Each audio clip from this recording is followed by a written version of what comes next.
Hello जय हिंद student, welcome back to physics resource centre 2.0। और आज के इस वीडियो में हम लोग एक महत्वपूर्ण टॉपिक को पढ़ने वाले हैं। वो महत्वपूर्ण टॉपिक आपको दिख गया होगा, क्या है? कोशिकीय श्वसन, सेलुलर रेस्पिरेशन।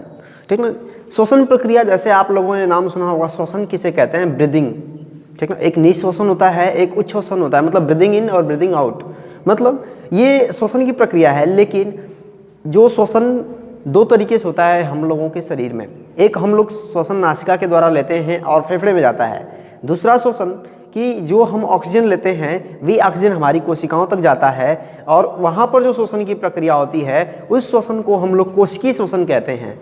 तो कोशिकीय श्वसन समझने से पहले हमें दो चीज़ों को समझ लेना बेहद ज़रूरी है। श्वसन तथा दहन में अंतर, इसे मैं इम्पोर्टेंट टेक्स्ट दूंगा, क्योंकि यह इम्पोर्टेंट इसलिए है क्योंकि श्वसन और दहन दोनों में अंतर जानना सबसे ज़्यादा ज़रूरी है। ठीक है। तो श्वसन क्या है और दहन क्या है? तो आपने सुना होगा आज तक नाम दहन, मतलब बर्निंग। तो दहन किसके लिए दहन या फिर किसी वस्तु को जलने के लिए क्या आवश्यक है? तो एक ही शब्द आता है दहन। तो जलेगा क्यों, कैसे जलेगा? तो ऑक्सीजन रहेगा तभी जलेगा, क्योंकि बिना ऑक्सीजन की उपस्थिति में कोई भी चीज़ जलना संभव नहीं है। ठीक है। जब बिना ऑक्सीजन की उपस्थिति में कोई जलना नहीं संभव है, तो जो दहन है वो आपका रासायनिक प्रक्रिया है। और जब किसी चीज़ को आप जलाते हैं तो जो ऊर्जा मिलती है दो तरीकों में मिलती है। पहला तरीका हमारा ये होता है कि प्रकाश ऊर्जा के रूप में मिल सकती है, और दूसरा आपकी उष्मीय ऊर्जा के रूप में मिल सकती है। अर्थात उससे जो हीट मिलती है वो आपकी उष्मीय ऊर्जा, और उससे जो प्रकाश होता है वो आपकी प्रकाश ऊर्जा। लेकिन जो आपका श्वसन है यह जैविक प्रक्रिया है, और इसमें जो ऊर्जा मुक्त होती है वो रासायनिक ऊर्जा के रूप में मुक्त होती है। और रासायनिक ऊर्जा के रूप में जब मुक्त होती है उसे हमारा शरीर, हमारी कोशिकाएं आवश्यकता अनुसार प्रयोग कर लेती हैं, जिस कारण से प्रत्येक जीवधारी अपने दैनिक क्रियाकलापों को संचालित कर पाते हैं। तो आई होप कि आपको ये दोनों चीज़ें समझ में आ गई होगी। जब ये दोनों चीज़ें समझ में आ गई होंगी, श्वसन और दहन, ठीक है, तो हम लोग अब समझते हैं कोशिकीय श्वसन, सेलुलर रेस्पिरेशन क्या होता है। पहले अगर हम डिफाइन करेंगे तो जो आपका कोशिकीय श्वसन है यह दो प्रकार का होता है। इसे दो भागों में बांटा जाता है। दो भागों में कैसे बांटा जाता है? चलिए मैं इस चीज़ को लिखता हूँ सबसे पहले कि दो भागों में बांटा जाता है। एक आपका होता है अनाक्षी श्वसन, अनाक्षी श्वसन, ठीक ना, या इसी को हम अवायवीय श्वसन भी कहते हैं, अवायवीय श्वसन,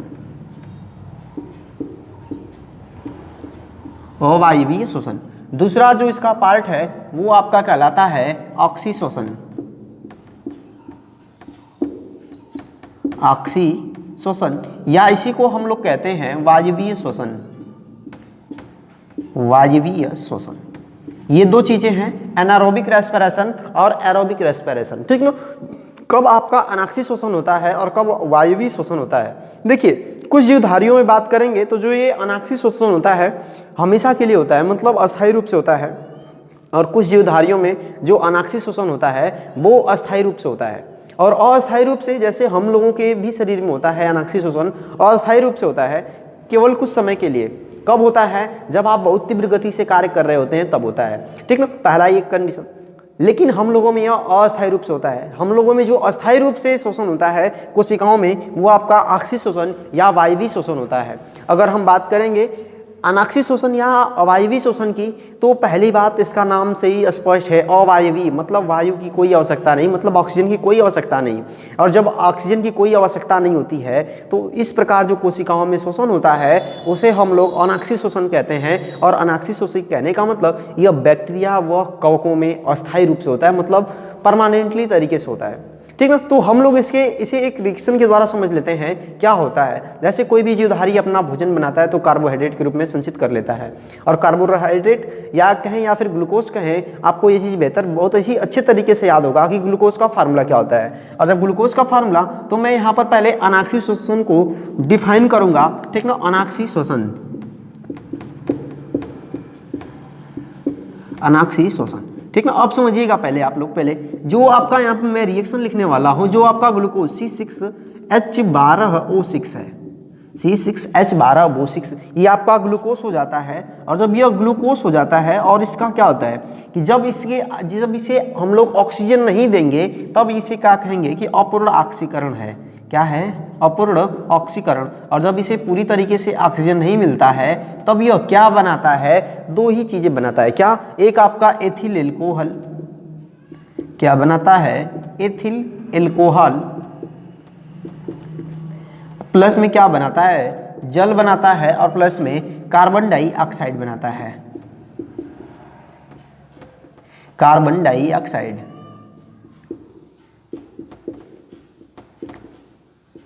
कार्बन डाइऑक्साइड ये तीन उत्पाद, तीन प्रोडक्ट बनाता है। एथिल अल्कोहल के अणुसूत्र की बात करेंगे तो C2H5OH होता है और प्लस में जल आपका H2O होता है और कार्बन डाइऑक्साइड CO2 होता है। इस स्थिति में अब यहाँ पर एक और चीज़ बनता है, वो हमारा है ऊर्जा। और इस स्थिति में जो हमें ऊर्जा मिलती है बहुत ही कम मात्रा में ऊर्जा मिलती है और उसे मैं यहाँ पर लिख देता हूँ 28 किलो कैलोरी ऊर्जा ही मिलती है, ठीक ना। 28 किलो कैलोरी ही क्या मिलती है, ऊर्जा मिलती है। किस शोषण में, अनाक्षी शोषण में। तो मतलब C6H12O6 ये आपका ग्लूकोज है। जब इसे ऑक्सीजन नहीं मिलता है, मतलब ऑक्सीजन की अनुपस्थिति में, तो यह एथिल अल्कोहल C2H5OH में और H2O जल और कार्बन डाइऑक्साइड CO2 और बहुत ही कम मात्रा में ऊर्जा मिलती है 28 किलो कैलोरी, ठीक है। तो ये आपका क्या होता है कि अपूर्ण ऑक्सीकरण अनाक्षी शोषण होता है। ये जो रिएक्शन होता है इसे दो चरण में डिफाइन किया जाता है, दो तरीके में बताया जाता है। वो दोनों तरीके कौन से हैं, वो दोनों चरण कौन से हैं, चलिए उस चीज को समझते हैं हम लोग। तो अगर हम लोग समझते हैं, यहीं पर मैं उसको दिखाता हूं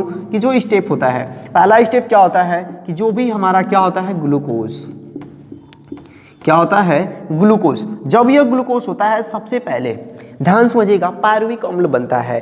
क्यों, कब बनता है, जब यह इसका अपूर्ण ऑक्सीकरण होता है, मतलब O2 आवश्यक नहीं है इसके लिए, इसके लिए O2 आवश्यक नहीं है। और जब O2 आवश्यक नहीं होता है तब इस क्या बनाता है, पायरुविक एसिड बनाता है, ठीक है। और जब यह पायरुविक एसिड बनाता है तब यहाँ पर दो चीज होता है, क्या कि पायरुविक एसिड के साथ साथ लैक्टिक एसिड भी बनता है। और जो लैक्टिक एसिड होता है वो कुछ ज़्यादा मात्रा में होता है, अन्य पदार्थ भी बनते हैं लेकिन पायरुविक एसिड और लैक्टिक एसिड, ठीक ना। तो जो ये लैक्टिक एसिड है, जब आप बहुत तीव्र गति से कार्य करते हैं तो जो आप सांस लेते हैं, उस सांस लेने से आपके शरीर में ऑक्सीजन की आपूर्ति नहीं हो पाती है। और जब ऑक्सीजन की आपूर्ति नहीं हो पाती है उस स्थिति में आपके शरीर में पायरुविक एसिड के साथ लैक्टिक एसिड बनता है, वही लैक्टिक एसिड जो दूध में पाया जाता है। और जब लैक्टिक एसिड आपके मांसपेशियों में बनने लगता है तो आपको थकान का महसूस होता है, थकान अनुभव होता है। लेकिन क्या होता है कि जब उसको ऑक्सीजन फिर से, जब आप आराम करते हैं तो जो लैक्टिक एसिड है उसका पूर्ण ऑक्सीकरण हो जाता है और वो आपको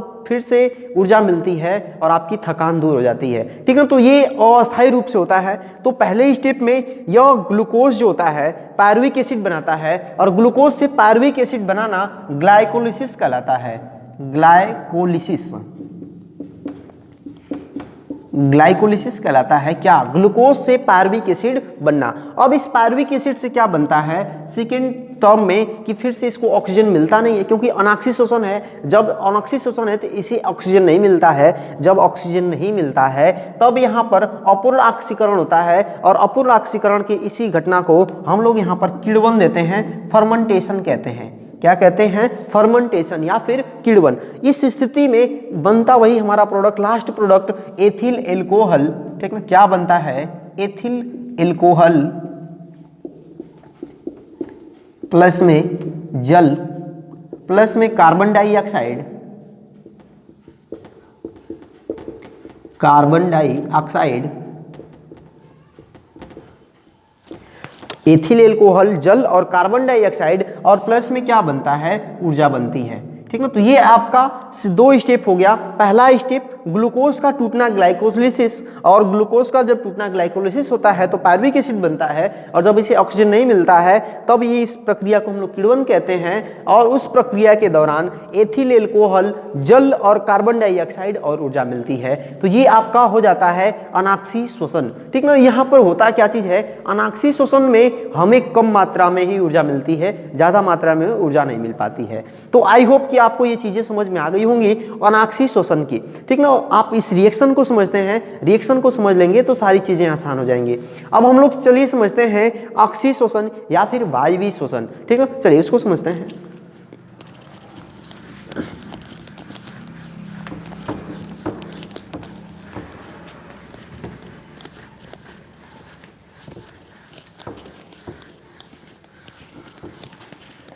अब इस वायवीय शोषण की यदि हम लोग बात करते हैं तो इस वायवीय शोषण या फिर ऑक्सी शोषण में क्या होता है, हमें ऊर्जा की आवश्यकता होती है। हमें किसकी आवश्यकता होती है? ऊर्जा की। और जब ऊर्जा की आवश्यकता होती है तो ये ऊर्जा हमें मिलती किससे है? मतलब O2 से मिलती है, ऑक्सीजन। तो इसके लिए जो ऑक्सीजन होता है बिल्कुल ही जरूरी होता है। जब इसके लिए ऑक्सीजन जरूरी होता है तब यहाँ पर उस रिएक्शन को हम लोग शॉर्ट में समझेंगे, ग्लूकोज C6H12O6, ठीक है, C6H12O6 और इसके साथ मिल जाता है O2 ऑक्सीजन। और जब मिल जाता है तो इसका क्या हो जाता है? पूर्ण ऑक्सीकरण होता है।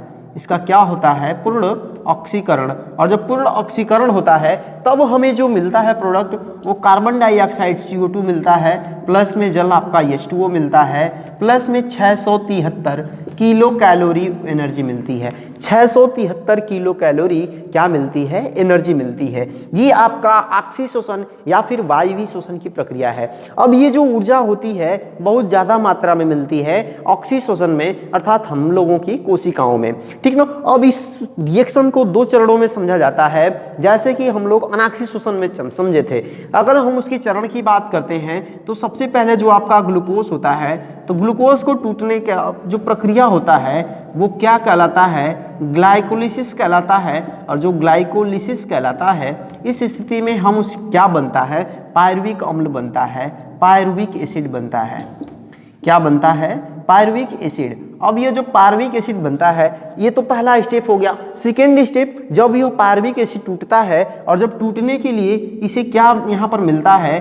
पूरी तरीके से ऑक्सीजन मिलता है। और जब इसे ऑक्सीजन मिलता है इस पायरुविक एसिड को, तब ये क्या बनाता है? फिर से आपका यही प्रोडक्ट बनाता है, कार्बन डाइऑक्साइड CO2 प्लस में H2O और प्लस में ऊर्जा। तो ये जो चरण है, दो चरण है, तो इसमें इस चरण में हमें ऊर्जा ज़्यादा मिलती है। आपको याद क्या रखना है? ग्लूकोज का पायरुविक एसिड में टूटना ग्लाइकोलिसिस कहलाता है। और इस पायरुविक एसिड जब ऑक्सीजन की उपस्थिति में टूटता है तो कार्बन डाइऑक्साइड H2O और ऊर्जा बनाता है। लेकिन यही जो पायरुविक एसिड होता है बिना ऑक्सीजन की उपस्थिति में टूटता है तब वो एथिल अल्कोहल, कार्बन डाइऑक्साइड, जल और ऊर्जा बनाता है, लेकिन ऊर्जा कम मात्रा में बनती है, ठीक ना। तो ये चीज आपको समझ में आ गया होगा।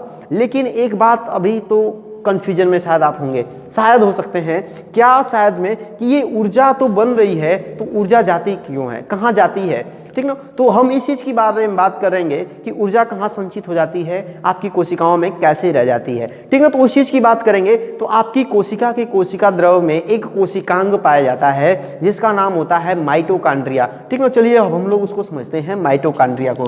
आई होप कि आपको ये चीज़ें दोनों रिएक्शन समझ में आ गए होंगे। अब हम लोग समझते हैं। तो आपकी कोशिका के कोशिका द्रव्य में क्या पाया जाता है? माइटोकॉन्ड्रिया पाया जाता है। इसी माइटोकॉन्ड्रिया का एक और नाम है जिसे आप लोग क्लास 9th में सुने होंगे, power house of cell.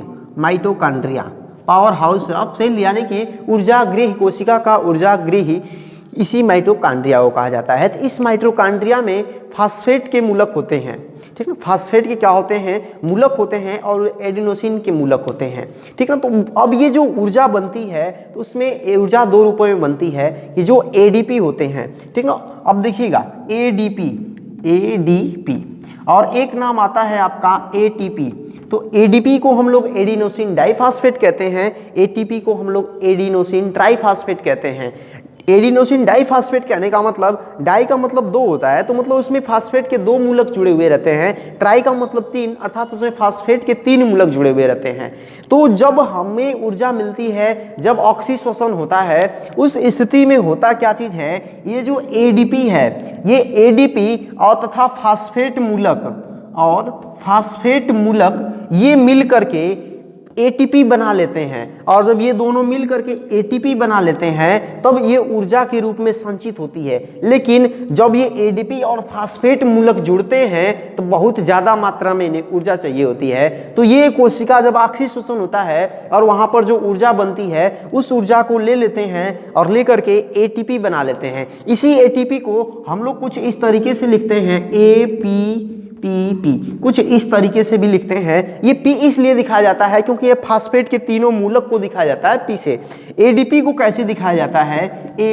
P कुछ इस तरीके से, मतलब यहाँ पर एडिनोसिन, यहाँ पर ए का मतलब एडिनोसिन है और डाई मतलब डाइफॉस्फेट, मतलब ये दो मूलक हैं फास्फेट के, इसलिए डाइफॉस्फेट। यहाँ पर फॉस्फेट के 3 मूलक हैं यानी कि ट्राइफॉस्फेट। अब समझिएगा कि एडीपी और फास्फेट मूलक ये दोनों मिलकर ये जो ऑक्सीशोषण में जो ऊर्जा मिलती है उस ऊर्जा को लूट लेते हैं और लूट कर क्या बना लेते हैं, एटीपी बना लेते हैं और एटीपी बना करके ऊर्जा को रख लेते हैं। अब क्या होता है, जैसे मान के चलिए आप बहुत कोई कार्य करके आ रहे हैं, बहुत थक गए हैं, थकने के बाद आपको ऐसा लगता है कि आपके अंदर एनर्जी नहीं है, लेकिन कभी आपका सोचिए आप एकदम आराम कर रहे हो, कोई आपका दोस्त आया बगल से और अचानक से आपको उठा दे, और अचानक से उठा देते हैं या फिर कहीं कह दे कि वहाँ पे आग लगी या फिर कुछ ऐसा, तो आप उस अवस्था में बहुत ही जल्दी उठ जाते हैं।